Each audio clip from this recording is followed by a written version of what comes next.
Hello students, welcome to Y exam B. So students, IBPS, RRB, PO और clerk mains के लिए हमारी ये कंप्यूटर सीरीज कंटिन्यू है। इसमें हम डिस्कस करते हैं 20 मोस्ट इंपॉर्टेंट एमसीक्यूज। ये वीडियो आपको डेली देखने को मिलती है। आज इसका डे 10 है। इट मीन्स हम डे 9 तक पहले ही डिस्कस कर चुके हैं।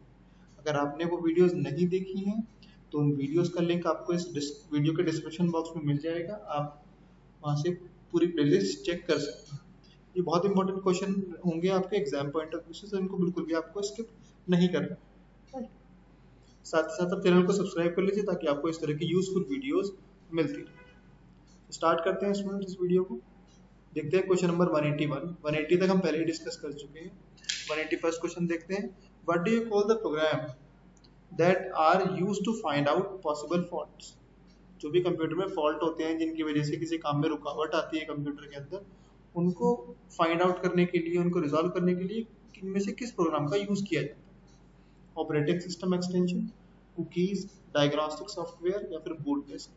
करेक्ट आंसर हो जाएगा option C, that is diagnostic software. कुछ सॉफ्टवेयर होते हैं डायग्नोस्टिक सॉफ्टवेयर जो डायग्नोस करते हैं कि क्या प्रॉब्लम आ रही है, क्या फॉल्ट आ रहे हैं, तो उसके लिए डायग्नोस्टिक सॉफ्टवेयर को यूज किया जाता है। नेक्स्ट, बीसीडी क्या है?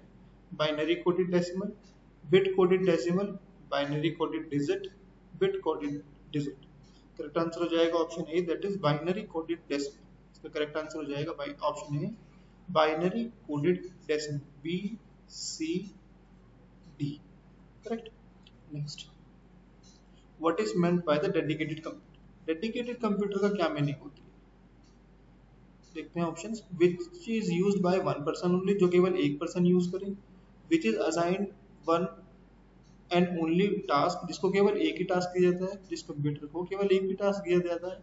या फिर which uses one kind of software, जो केवल एक टाइप के सॉफ्टवेयर का यूज करता है। या फिर which is meant for application software, as application software के लिए बना है। करेक्ट आंसर हो जाएगा इसका option B, that is which is assigned one and only task, जिसको केवल एक ही टास्क दिया गया है, जो केवल एक ही काम को करने के लिए स्पेशली डिजाइन किया गया है, उसको बोलते हैं dedicated computer. Next, a fault in a program, computer program which prevents it from working correctly। अब फॉल्ट को डायग्नोस करने के लिए, फॉल्ट का पता लगाने के लिए तो हमने डायग्नोस्टिक सॉफ्टवेयर बताया, लेकिन उस फॉल्ट को कंप्यूटर की लैंग्वेज में क्या बोला जाता है जो कंप्यूटर को वर्क नहीं करने देता, करेक्टली वर्क नहीं करने देता? Boot, bug, biff, strap? Correct answer हो जाएगा option B, that is bug. Right. और इनको दूर करने के लिए एक टर्म यूज करते हैं, इसका नाम है डीबगिंग, है ना। डीबगिंग से इनको दूर किया जा सकता है। Next, when creating a computer program the dash designs structure of a program। जब प्रोग्राम का कोई कंप्यूटर प्रोग्राम हम बनाते हैं, कोई एप्लीकेशन बनाई जाती है, तो उसमें उसका डिजाइन कौन करता है, उसकी पूरी स्ट्रक्चर को कौन डिजाइन करता है? End user, system analyst, programmer या फिर ये सभी? करेक्ट आंसर हो जाएगा option B, that is system analyst. System analyst को पूरे प्रोग्राम को, जो भी हम प्रोग्राम बनाना चाहते हैं, उसको डिजाइन करता है। Right. Next, computers manipulate data in many ways. Computer काफी तरीके से डेटा को मैनिपुलेट करता है। And this manipulation is called, इस मैनिपुलेशन को क्या कहा जाता है? Upgrading, processing, batching, utilising? Correct answer हो जाएगा option B, that is processing. इसे हम बोलते हैं processing. Next, which of the following controls the process of interaction between the user and the operating system? User के, जैसे आप कोई पर्सन है, यूजर के और ऑपरेटिंग सिस्टम की, जो भी मान लीजिए विंडोज है या फिर आपके फोन में जो एंड्रॉयड होता है ना, एंड्रॉयड भी एक क्या है, एक ऑपरेटिंग सिस्टम। तो उनके बीच में एक कोई टर्म, कोई चीज काम करती है जो हमें आसानी से उनसे इंटरेक्ट करने में हमें सहूलियत प्रदान करती है। तो कौन सी होती है वो?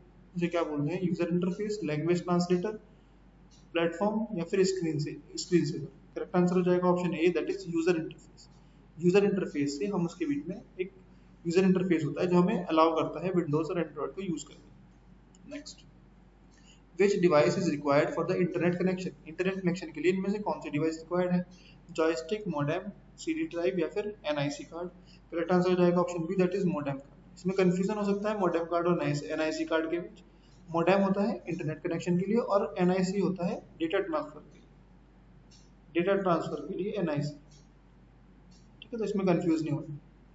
Next, the capacity of 3.5 inch floppy disk, ये फ्लॉपी का स्टैंडर्ड साइज होता था। राइट। तो इसकी कैपेसिटी कितनी होती है 1.40 MB, 1.44 GB, 1.40 GB या फिर 1.44 MB। करेक्ट आंसर हो जाएगा option D, that is 1.44 MB। इसका ये इसका साइज था 3.5 इंच, जो कि स्टैंडर्ड साइज है फ्लॉपी का। Next, cathode ray tube is a form of, cathode ray tube क्या है? CRT। CRT क्या होते थे पहले? Keyboard, mouse, monitor, motherboard. Correct answer हो जाएगा option C, that is monitor. CRT monitors. Student जो भी SBI PO के लिए टारगेट कर रहे हैं तो उसके लिए हमारा बैच आ चुका है। इसकी 17 से यानी कि आज से इसकी क्लास शुरू हो जाएंगी। राइट, आप इसमें एनरोल करा सकते हैं। इसमें आपको रेगुलर गाइडेंस मिलती है, मॉक टेस्ट मिलते हैं, परफॉर्मेंस मॉनिटरिंग की जाती है, साथ ही साथ आपको मोस्ट इंपॉर्टेंट जो है वो 1-on-1 सेशन मिल जाता है, जो किसी और कोर्स में कई बार आपको नहीं मिलता। इसमें आप अपने डाउट्स क्लियर कर सकते हैं फैकल्टीज के साथ 1-on-1 सेशन। राइट, इसके लिए आप कोड यूज कर लीजिए STAR20, ताकि आपको 30% डिस्काउंट इस पे मिले। इसमें एनरोल करा लीजिए स्टूडेंट्स, काफी आपके लिए हेल्पफुल होने वाला है अगर आप किसी भी बैंकिंग एग्जाम को टारगेट कर रहे हैं। ज्यादा जानकारी के लिए आप इस नंबर पर कॉल कर सकते हैं। Next 191, dash refers to electronic trespassing of criminal और क्रिमिनल हैकिंग। क्रिमिनल हैकिंग या ट्रेसपासिंग के लिए इनमें से क्या टर्म यूज की जाती है? क्रैकिंग, जैकिंग, स्पूफिंग या फिर स्मार्मिंग।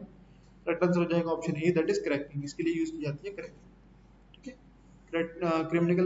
क्रिमिनल हैकिंग के लिए क्रैकिंग यूज किया जाता है, याद रखिए। Next, the common name for the crime of stealing password. जो इस पासवर्ड स्टील किया जाता है, पासवर्ड या हमारी कुछ इंफॉर्मेशन चुराने के लिए जो एक कॉमन नेम है, जो कि ये क्राइम है, जो हमारा पासवर्ड चुराना या पर्सनल इंफॉर्मेशन चुराना, उसके लिए कॉमन नेम क्या है? ये बहुत इंपॉर्टेंट है क्वेश्चन, ये आपके एग्जाम पॉइंट ऑफ व्यू से बहुत ज्यादा इंपॉर्टेंट है। इस तरह के क्वेश्चन पूछे जाते हैं।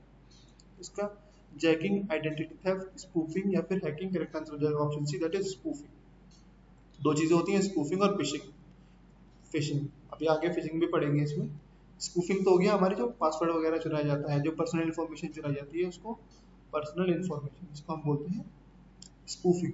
इसके अलावा what is the attempt to acquire sensitive information. ये सेंसिटिव इन्फॉर्मेशन जो वर्ड आ गया ना, इसका मतलब है जैसे क्रेडिट कार्ड का पासवर्ड हो गया है ना, या फिर OTP हमारे हो जाते हैं, इनको सबको चुराना, ये हो जाता है फिशिंग। इसको बोलते हैं फिशिंग। दोनों में डिफरेंस समझ लीजिए, स्पूफिंग और फिशिंग।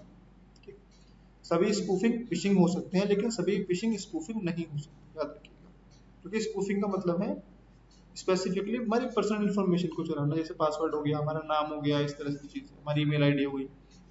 फिशिंग में स्पेसिफिकली आ जाता है सेंसिटिव इन्फॉर्मेशन, जैसे हमारे कार्ड की डिटेल्स होती है, मेनली ये कार्ड में ही यूज किया जाता है, क्रेडिट कार्ड, डेबिट कार्ड वगैरह के लिए मनी में ही यूज ही किया जाता है। तो वो भी एक तरह से हमारी पर्सनल इन्फॉर्मेशन है। तो फिशिंग के अंदर स्पूफिंग आ सकता है, लेकिन स्पूफिंग के अंदर फिशिंग नहीं आ सकता, phishing different. Next, dash is the key to close a selected drop box list. और कुछ भी चीज अगर हमने खोली हुई है, ड्रॉप बॉक्स खुल गया है साइड में, उसको क्लोज करने के लिए किसका यूज किया जाता है? टैब, शिफ्ट, एस्केप या फिर F10। तो करेक्ट आंसर हो जाएगा option C, that is escape. ESC means escape, इसका यूज करके उसको बंद कर सकते हैं। Dash is the key we use to run selected command. कोई भी अगर हमने कमांड सेलेक्ट कर लिया, उसको रन करना है, उसको चलाना है आगे, तो किस की का यूज किया जाता है? Shift, tab, enter, control. Correct answer हो जाएगा option C, that is enter. ये क्वेश्चंस ऐसे हैं जो हमें पता होते हैं, लेकिन लैंग्वेज की वजह से हम नहीं कर पाते, तो हमें ध्यान रखना है, थोड़ा आराम से क्वेश्चंस को पढ़ना है। Next, the scrambling of code is known as. Scrambling of code को क्या कहते हैं? तो इसे कहते हैं एन्क्रिप्शन।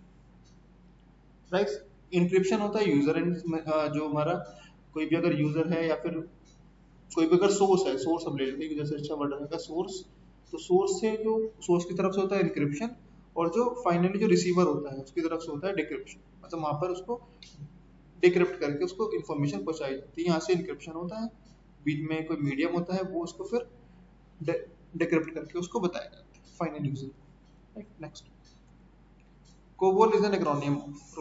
कोबोल का फुल फॉर्म क्या है? Common business oriented language, common computer business oriented language, common business operative language, common business organised language. Correct answer हो जाएगा option A, that is common business oriented language. काफी बार पूछा जाता है फोर्ट्रन, आप फोर्ट्रन की बता सकते हैं। फोर्ट्रन अगर आपको पता है, आप इस वीडियो के कमेंट सेक्शन में बताइए कि फोर्ट्रन की फुल फॉर्म क्या होती है, ये काफी बार पूछा जाता है। Right, next, which is not a basic function of computer. इनमें से कौन सा कंप्यूटर का एक बेसिक फंक्शन नहीं है? Store data, accept input, process data या कॉपी टेक्स्ट। देखिए ऑप्शन डी कॉपी टेक्स्ट, ये क्या है? ये बेसिक फंक्शन में नहीं आता, बाकी सब कंप्यूटर के बेसिक फंक्शन में आता है। ये MS ऑफिस के बेसिक फंक्शन में आएगा copy text. Right. Next, dash represent raw facts, ये तो किसको रिप्रेजेंट करता है, रॉ फैक्ट्स को। Where dash is data made meaningful, जब उस डेटा को, जब उस रॉ चीज को जब मीनिंगफुल बना दिया जाता है तो उससे क्या कहते हैं, information reporting, data information, information bits, record parts. Correct answer हो जाएगा option B, that is data information. जब वो रॉ होता है तो उसे डेटा बोला जाता है, और जब वो फाइनली प्रोसेस होकर एक मीनिंगफुल थिंग में कन्वर्ट हो जाता है तो उसको क्या बोलते हैं, information. Next, what is the name of an application program that gathers user information and send it to someone else? User की इंफॉर्मेशन लेके किसी और को भेज देता है, उसे क्या बोलते हैं, इसके लिए क्या टर्म यूज किया जाता है, virus, spyware, logic bomb, security patch. Correct answer हो जाएगा option B, that is spyware, spyware. ठीक है, ये टर्म्स हमें याद रखनी है, इस तरह से ही पूछी जाती है। करेक्ट, इस तरह से हम 200 क्वेश्चन यानी कि 10 डेज अपने कंप्लीट कर चुके हैं। कल मिलेंगे इसके 11th डे के साथ, इसमें आपको 20 और क्वेश्चन मिलेंगे। साथ साथ टॉपिक वाइज में आपके लिए वीडियो लाऊंगा, इसमें OSI मॉडल आपको पढ़ाया जाएगा सबसे पहले, उसके बाद टॉपोलॉजी, ये 1-2 दिन में ही आपको मिल जाएगा। क्लियर।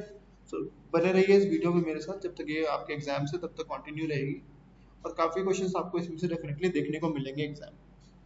राइट, अगर आपने चैनल को अभी तक सब्सक्राइब नहीं किया है तो आप सब्सक्राइब कर लीजिए। साथ ही साथ अगर आपको वीडियो अच्छी लगी है तो आप वीडियो को लाइक कीजिए, कोई डाउट्स हैं आपके तो आप कमेंट सेक्शन में लिख सकते हैं। So all the best students, keep learning.